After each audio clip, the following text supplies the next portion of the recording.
Child marriage is not void but voidable. नमस्कार दोस्तों, मैं एडवोकेट अमित कबीर। तो दोस्तों, आज के हमारे लीगल वीडियो के सेगमेंट में हम एक बहुत ही महत्वपूर्ण इम्पोर्टेंट लीगल टॉपिक डिस्कस करने वाले हैं। बहुत ही गंभीर लीगल टॉपिक है। तो दोस्तों, आज हम डिस्कस करने वाले हैं कि whether in India the child marriage is legal और इल्लीगल। क्या भारत में जो बाल विवाह है पूरी तरीके से इल्लीगल है या लीगल है? क्या उसका स्टेटस है? बाल विवाह की स्थिति हमारे देश में क्या है? यही मैं डिस्कस करने वाला हूँ। तो फ्रेंड्स, ज़्यादातर जो लोग ये वीडियो देख रहे हैं, ये समझ लीजिए कि आप में से ज़्यादातर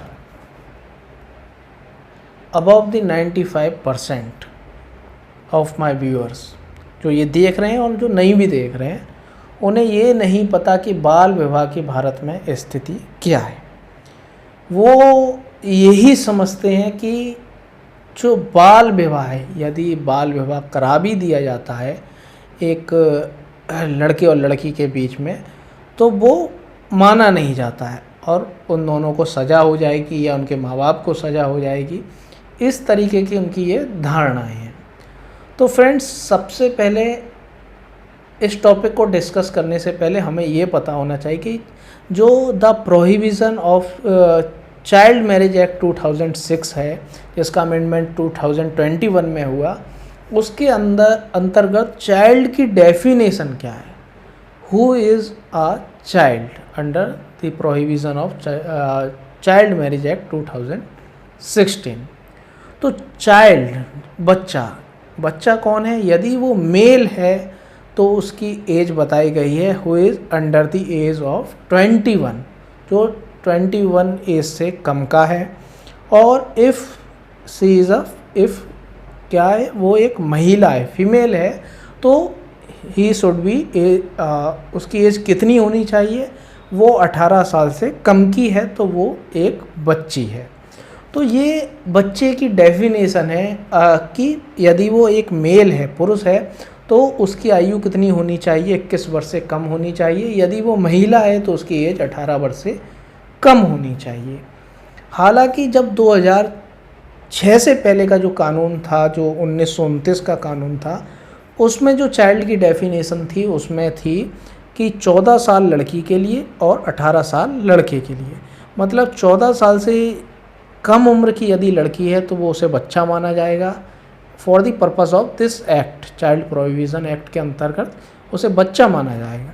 और यदि वो लड़का 18 वर्ष से कम है तो उसे बच्चा माना जाएगा। ये पुरानी स्थिति है। लेकिन 2000 में जो कानून आया, चाइल्ड प्रोहिबिशन एक्ट 2006, उसमें इस एज को बढ़ा दिया गया और महिला 18 साल से कम की यदि महिला है तो उसे बच्चा माना जाता है। और 21 वर्ष से कम का यदि कोई बालक है तो उसे एज अ चाइल्ड ट्रीट किया जाता है for the purpose of this act.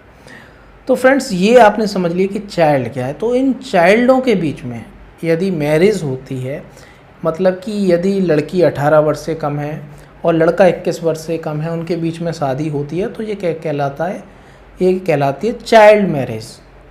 Child marriage बाल विवाह कहलाती है। या फिर क्या हो, उनमें से कोई भी either party of the marriage, उनमें से एक भी यदि बच्चा है, मतलब कि यदि लड़की 18 वर्ष से कम की और लड़का बड़ा है, 21 वर्ष है या 21 वर्ष से ऊपर है, वो बच्चा नहीं है, एक बस लड़की बच्ची है और लड़का बच्चा नहीं है, तो भी वो क्या मानी जाएगी?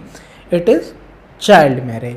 और उल्टी भी स्थिति हो सकती है कि यदि लड़की बड़ी है, लड़की 18 वर्ष से ऊपर की 18 वर्ष है या 18 वर्ष से ऊपर की है और लड़का 20 वर्ष का है या फिर 21 वर्ष से थोड़ा बहुत कम है, तो यहाँ पर क्या है? तो ये भी चाइल्ड मैरिज है, क्योंकि दोनों पार्टी में से यदि एक भी चाइल्ड है, जो अकॉर्डिंग टू डेफिनेशन, जो हमने डेफिनेशन की बात की उसके अनुसार, तो ये चाइल्ड मैरिज मानी जाएगी। अब दोस्तों, जो सबसे महत्वपूर्ण बात हम डिस्कस करने वाले हैं वो ये है कि child marriage in what sense it is illegal. तो इसको इल्लीगल घोषित किया गया है, बट इन व्हाट सेंस, ये आपको समझना है।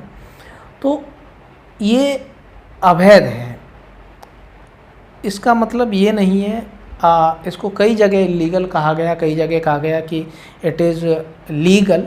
तो इलीगल और लीगल के चक्कर में हम नहीं पड़ेंगे, हम इसको समझते हैं, समझने की कोशिश करते हैं कि ये लीगल है या इलीगल है। इससे महत्वपूर्ण चीज़ है कि हमारे काम की चीज़ क्या है, हम समाज को क्या दे सकते हैं अपनी जानकारी के आधार पर इस लॉ को समझ के, कि जिससे कि लीगल अवेयरनेस हमारे समाज में बढ़े। तो समझ लीजिए यदि किसी लड़का और लड़की के बीच में, बॉय और गर्ल है, उसके बीच में वो बच्चे हैं, वो चाइल्ड हैं, उनकी चाइल्ड मैरिज हो जाती है। तो चाइल्ड मैरिज हो जाती है तो उसका मतलब क्या है, उनकी शादी वैध है, but it is voidable. Voidable का मतलब क्या है, तो ये लीगल डेफिनेशन है वॉइड और वॉइडेबल का मतलब। तो वॉइड का मतलब होता है कि कुछ हुआ ही नहीं, ये शादी तो शादी मानी नहीं जाएगी, ऐसा है कि कुछ हुआ ही नहीं, तो ये वॉइड नहीं है, कुछ हुआ है, तो इट इज़ वॉइडेबल। तो यदि बच्चों की शादी हो जाती है लड़के लड़की की, तो ये वॉइडेबल मैरिज होती है। वॉइडेबल मैरिज का मतलब होता है कि दोनों पार्टी में से कोई भी, लड़का और लड़की में से कोई भी कोर्ट में जा सकता है और उसको कोर्ट की डिक्री के द्वारा उसे नल एंड वॉइड उसको डिक्लेयर करवा सकता है। कोर्ट के जरिए कहलवा सकता है कि ये शादी समाप्त कर दी जाए, ये शादी को शून्य डिक्लेयर कर दी जाए। तो ये वॉइडेबल का मतलब होता है कि with the permission of the court, वो कोर्ट की परमिशन लेके इसको वॉइड कर सकती। तो ये है legal status of the child marriage act के अंतर्गत चाइल्ड मैरिज की स्थिति ये है।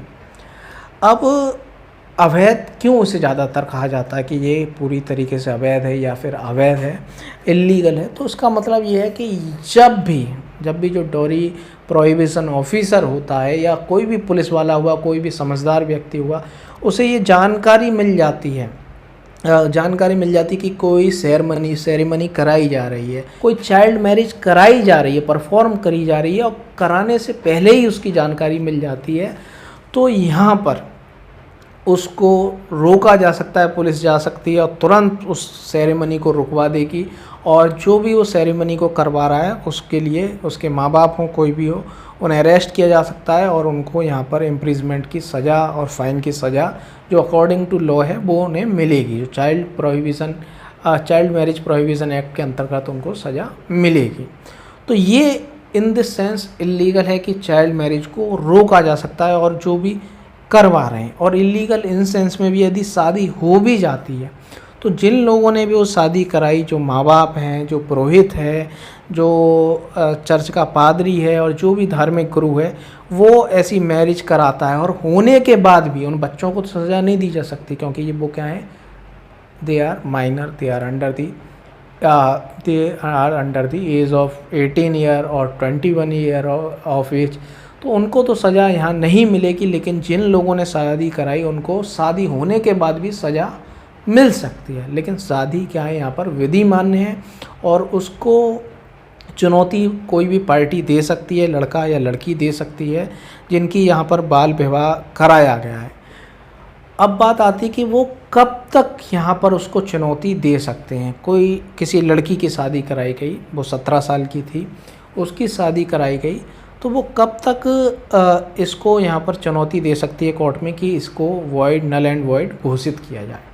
तो वो कोर्ट में जा सकती है, यहाँ पर 17 वर्ष की है, शादी के तुरंत बाद जा सकती है, 18 वर्ष जा सकती है, 19 वर्ष जा सकती है, 20 वर्ष तक वो जा सकती है। मतलब कि जो उसकी शादी की एज है 18 वर्ष जो फिक्स की गई है, उसके 2 वर्ष तक जा सकती है, और पहले कभी भी तो जा सकती है। यदि उसकी 14 वर्ष की उम्र में शादी हुई है तो 14 से लेकर 20 वर्ष तक के बीच में वो कभी भी जा सकती है, अपनी शादी को नल एंड वॉइड घोषित कराने के लिए कोर्ट में जा सकती है, क्योंकि ये वॉइडेबल मैरिज मतलब in the absence of any party of the marriage. तो मैरिज की जो भी पार्टीज़ है, मतलब लड़का और लड़की, वो जा सकती है। इसी तरीके से जो लड़का है, वो लड़का भी इसको नल एंड वॉइड घोषित कराने के लिए जा सकता है। वो कब तक जा सकता है, उसकी एज यहाँ पर है 21, तो मतलब वो 23 एज तक, 23 साल तक की उम्र के लिए तक वो यहाँ पर जा सकता है। जब भी उसकी शादी हुई, 14 साल, 15 साल, 18 साल जब भी हुई है, उसके बाद से वो 23 साल की उम्र तक वो यहाँ पर उसको नल एंड वॉइड घोषित कराने के लिए कोर्ट में जा सकता है। ये स्थिति है यहाँ पर। तो it is legal status of child marriage in India. तो फ्रेंड्स, इसी के साथ कुछ महत्वपूर्ण और ज़रूरी बातें जानना बहुत ज़रूरी है। आप समझ लीजिए कि 375 जो सेक्शन है बलात्कार का, उसके अंतर्गत जो एज है 15 साल तक, कि 15 साल की यदि आपकी पत्नी है और आप उसके साथ शारीरिक संबंध बनाते हैं तो इट इज़ रेप। 15 साल तक की एज बताई गई है, लेकिन 2017 में independent thought versus union of India मामले में इस एज को 18 वर्ष कर दिया गया। मतलब कि यदि आपकी पत्नी 18 वर्ष से कम आयु की है और आप उसकी इच्छा से या बिना इच्छा से, जो एज 15 वर्ष थी पहले, जिसमें बिना इच्छा से या इच्छा से आप अपनी पत्नी के साथ संबंध बनाते हैं, बलात्कार माना जाता था, अब वो एज 2017 के बाद से 18 वर्ष कर दी गई। मतलब कि आप अपनी पत्नी के साथ, वो यदि 18 वर्ष से कम की है, उसके साथ उसकी इच्छा से या बिना इच्छा से शारीरिक संबंध बनाते हैं तो वो इट इज़ रेप, वो रेप माना जाएगा। तो ये रेप माना जाएगा। ये फ़र्क नहीं पड़ेगा कि आपका बाल विवाह कराया गया था या बाल विवाह नहीं था, इससे कोई फ़र्क नहीं पड़ता। It is rape, rape is rape.